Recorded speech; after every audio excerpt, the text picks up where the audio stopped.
What is up, YouTube? It is your boy, your poet, KendrykYoungblood. Some of you might recognize this setup. I haven't used this space for months to record, but I kind of had to. It's getting really hot, and the space I've been using for a while now doesn't have any AC, so it's just been overheating my phone to the point where I can't record anymore. I'm really excited to be introducing a new series on my channel called The Greatest of Spoken Word, and in this series, I'll be reacting to and analyzing some of the most viral, famous spoken word poems available on YouTube, and give my take on what exactly about it stood out so that it went viral in the first place, you know? Let's begin with one of my most favorite poems called OCD by Hilborn.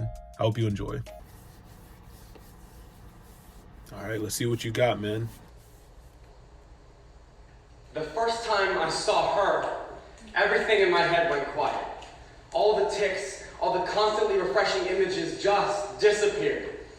When you have obsessive compulsive disorder, you don't really get quiet moments. Even in bed, I'm thinking, the lock door yet, the washman's yet, the lock door yet, the washman's yet. When I saw her, the only thing I could think about was the hairpin curve of her lips, or the eyelash on her cheek, the eyelash on her cheek, the eyelash on her cheek. Okay, so I just want to start off by saying this guy's choreography off the charts. Again, I've seen this before, but it's been a minute, and yeah, like, now, granted, he's being exaggerative. I know people who have OCD, even extreme forms, and they're not literally doing that, but he's acting out what the thought feels like, and I find that to be really impressive. You can even see like veins crawling up his neck, his face turning red and stuff like that. And this is a mental health poem that was dropped like 8+ years ago. So this was before like mental health poems were the in thing, you know, before it was cool to talk about it. And that's part of the reason why it went viral, in my opinion. Another thing worth mentioning is the fact that it's a love poem that went viral. It's not very often that happens. I don't know if there's a slam or just an open mic that he's featuring at or what, but according to slam theory, love poems tend to do the worst of all in terms of like judges and how they score them. Maybe it's because of the cliches that tend to be in love poems, you know, roses are red, violets are blue, Romeo, Juliet, that kind of stuff. But clearly this is not cliche at all. He's taking a love poem and then a mental health poem and mashing it together through humor. Humor is what ties it all together, in my opinion, at least in this first part of the poem. We'll notice a shift in the second half, and I'll go into more detail about that. I knew I had to talk to her. I asked her about 6 times in 30 seconds. She said yes after the third one, but none of them felt right, so I had to keep going. On our first date, I spent more time organizing my meal by color than I did eating or fucking talking to her. But she loved it. She loved that I had to kiss her goodbye 16 times or 24 times if it was Wednesday. She loved it took me forever to walk home because there are lots of cracks on our sidewalk. When we moved in together, she said she felt safe, like no one would ever rob us because I definitely locked the door 18 times. I don't want to her mouth when she talked, when she talked, when she talked, when she talked, when she talked. When she said she loved me, her mouth would curl up at the edges. At night, she'd lay in bed and watch me turn all the lights off and on and off and on and off and on and off and on and off and on and off and on and off. She'd close her eyes and imagine that days and nights were just passing in front of her. All right, so we're halfway through the poem, and we've seen how the compulsions that he's mentioned have actually been endearing to the lover.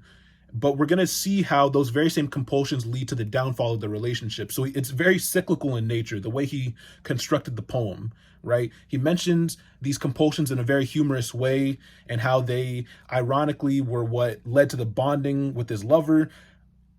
And then those very same compulsions he mentions again later, but in a different tone. Let's check it out.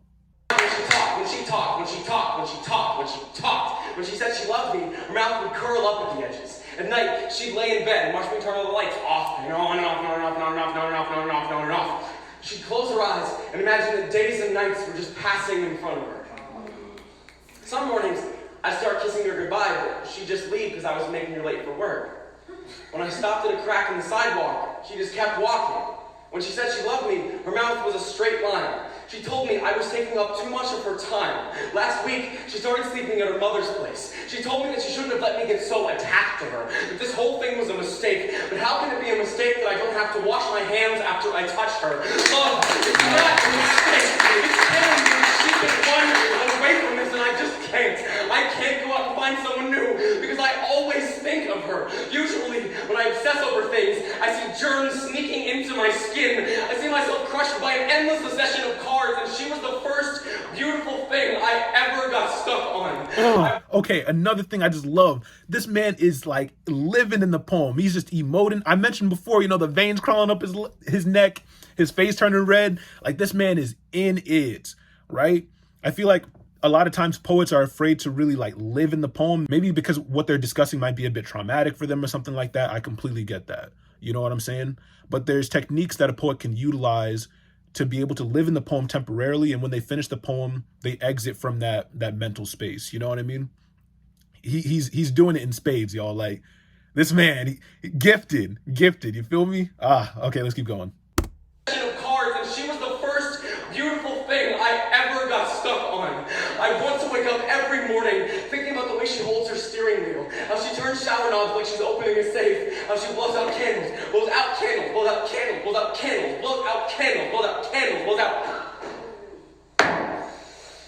Now, I just think about who else is kissing her. I can't breathe because he only kisses her once. He doesn't care if it's perfect. I want her back so bad. I leave the door unlocked. I leave the lights on.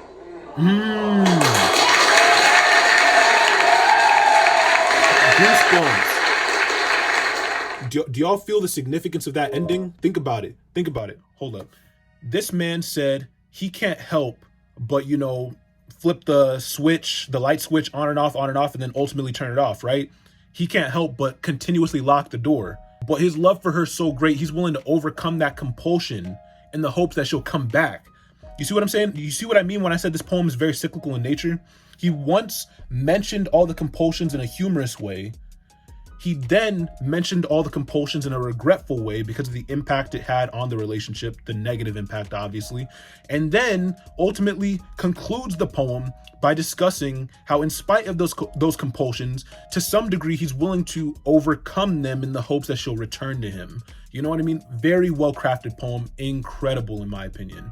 You see what I'm saying? It's no wonder this went viral when it did, and it's a staple of spoken word in my opinion. You know what I'm saying? So if you want to see the whole video, definitely go into the description. I have it linked there. You know what I'm saying? Neil Hilborn, amazing talent. This man's something else. One of the greats. You feel me? I hope y'all enjoyed. I certainly did. I'm going to be putting out more videos in this series, so make sure you stay tuned for that. And I'm out. Deuces.